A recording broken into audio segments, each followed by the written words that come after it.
یہ جو ان کا دھوکہ ہے نا کہ جی جو عبارتیں ہمارے بزرگوں کی کفریات ہیں یہ بعد میں شامل کر دی ہیں، تو آپ صرف ان کتابوں سے وہ باتیں لے لیں جو قرآن و سنت کے مطابق ہیں، باقیوں کو چھوڑ دیں۔ ہم کیوں لیں ان کتابوں سے؟ کیا آپ غلام احمد قادیانی دجال کی کتابوں کے بارے میں بھی یہ بات کریں گے کہ اس میں جو قرآن و سنت کے مطابق ہے وہ لے لو اور باقی چھوڑ دو؟ کہیں گے نہیں، اس کی گمراہی تو مسلمہ ہے۔ تو آپ کے بزرگوں کی بھی جو انٹروڈکشن ہے، ان کا جو تعارف ہے، وہ انہی کتابوں سے ہے، یہ ذہن میں رکھیے گا۔ If there is no کشف المحجوب there is no علی بن عثمان حجویری۔ اگر کشف المحجوب ختم ہوتی ہے نا تو علی حجویری نام کی کوئی شخصیت نہیں ہے۔ ویسے آپ نام دے کے کوئی بھی بزرگ کھڑا کر لیں، ان بزرگوں کی دھونس، ان کے مراتب، آپ نے جس چیز کے اوپر کلیم کیے تھے وہ ان کی کتابیں تھی۔ کتابوں میں آپ نہ سمجھیں چاند ایک گستاخی ہیں، یہ پوری کی پوری کتابیں کفریات کا پلندہ ہے، سوائے آیات اور احادیث کے، اور وہ بھی جو صحیح حدیث ہیں اس میں وہ ساری کی ساری تعلیمات ہی قرآن و سنت کے خلاف ہیں۔ لیکن میں نے ہائی لائٹ کی ہیں گستاخیاں کیونکہ وہ بات ذرا آسانی سے سمجھ آتی ہے، ادروائز ہمارے نزدیک تو یہ ساری کتابیں فراڈ کے اوپر مبنی ہیں۔ چلیں ہم ایگری کر لیں ان کے ساتھ کہ جی یہ جو گستاخانہ عبارتیں ہیں وہ بعد میں کسی نے ڈال دی ہیں، لیکن مجھے یہ بتائیے جو تعلیمات یہ لوگ خود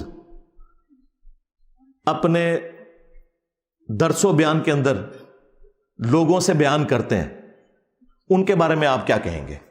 وہ تو میں نے تو نہیں نا گن پوائنٹ پہ داخل کروایا۔ یعنی یہ کہتے ہیں کہ جی یہ گستاخانہ عبارتیں بزرگوں کی نہیں ہیں، لیکن یہ والی تعلیمات جو ہے نا یہ بزرگوں کی ہیں۔ ہمارے نزدیک تو وہ تعلیمات بھی فراڈ ہیں۔ مثال کے طور پر باپا جانی جو ہے الیاس قادری صاحب، اس وقت سب سے بڑے ان کے غوث وقت ہے نا، انہوں نے شیخ عبد القادر جیلانی المتوفا 561 ہجری سے متعلق ایک کتابچہ لکھا ہے، جنات کا بادشاہ۔ وہ چینی جن والا، وہ چینی جن جس میں وہ واقعہ بھی ہے۔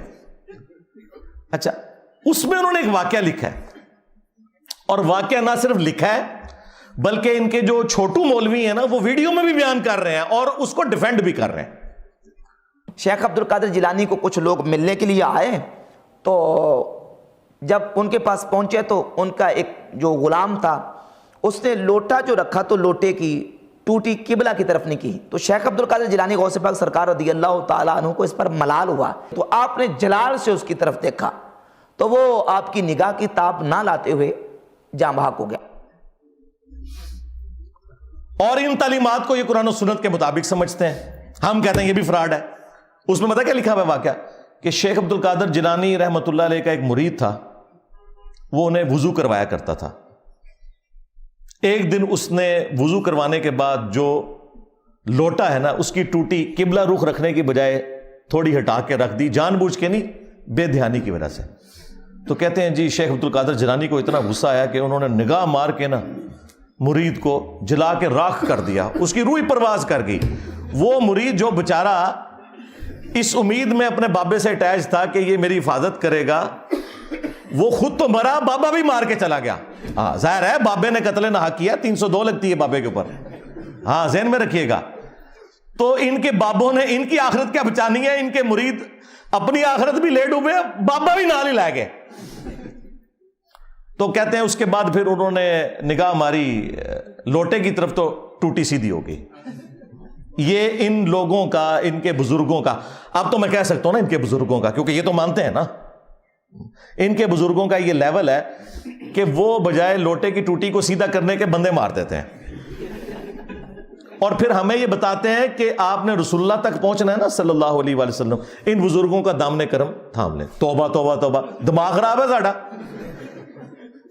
جو اپنے مریدوں کو جلا کے راکھ کر دیں، یوٹیوب سے گستاخانہ ویڈیوز نہ ڈیلیٹ کروا سکیں، ان کے ساتھ ہم نے اٹیچ ہونا ہے، ہمارا دماغ خراب ہوا ہے۔ اب دیکھیں اس سے کتنے مدنی پھول نکلتے ہیں۔ ہاں میرا دماغ کدھر جاتا ہے؟ سب سے پہلا مدنی پھول تو یہ ہے کہ ان کے بابے جو ہے نا قتل نہ حق کرتے تھے، 302 ان پہ لگتی تھی، اور قرآن میں ہے جس نے کسی مؤمن کو نہ حق قتل کر دیا وہ ہمیشہ کی جہنم میں۔ ان کے بابے بقول ان کے، میں نہیں کہتا، بقول ان کے، ہم تو اس نے ظن رکھیں گے کہ عبد القادر جیلانی کو تو بیچاروں کو پتہ ہی نہیں ہوگا ان کے ساتھ کیا کچھ ہو رہا ہے، لیکن چونکہ یہ کروا رہے ہیں تو ظاہر ہے کہ پھر اس کا اینڈ رزلٹ یہی نکلے گا کہ وہ اپنے مریدوں کو قتل ناحق والا نہ صرف معاملہ کرتے تھے بلکہ مریدوں کی وجہ سے اپنی بھی آخرت برباد کر لی، ظاہر ہے خود بھی جہنم میں چلے گئے قتل ناحق کر کے، تو قرآن کا فتویٰ ہے۔ آج تو بابے ہوں 302 کٹاوا ہونا ہوتے ہیں۔ اچھا، اس کے بعد یہ رزلٹ نکلا کہ یہ جو ان کا دعویٰ ہے نا کہ یہ رسول اللہ صلی اللہ علیہ وآلہ وسلم کے دین کے پاسباں ہیں، امین ہیں، ان کی لیگیسی آگے لے کے چل رہے ہیں، یہ بھی بالکل فراڈ ہے۔ کیا رسول اللہ صلی اللہ علیہ وآلہ وسلم کا ایٹیچیوڈ یہ ہوتا تھا اپنے ساتھیوں کے ساتھ؟ بخاری اور مسلم دونوں اٹھا کے دیکھیں، انس ابن مالک کہتے ہیں 10 سال تک میں نے رسول اللہ کو وضو کروایا ہے صلی اللہ علیہ وآلہ وسلم۔ وہ کہتے ہیں میں چھوٹی عمر کا بچہ تھا، 10 سال کی عمر میں میری والدہ ام سلیم مجھے رسول اللہ کی خدمت کے لیے چھوڑ کے چلی گئیں، اور 10 سال میں نبی الاسلام کے ساتھ رہا۔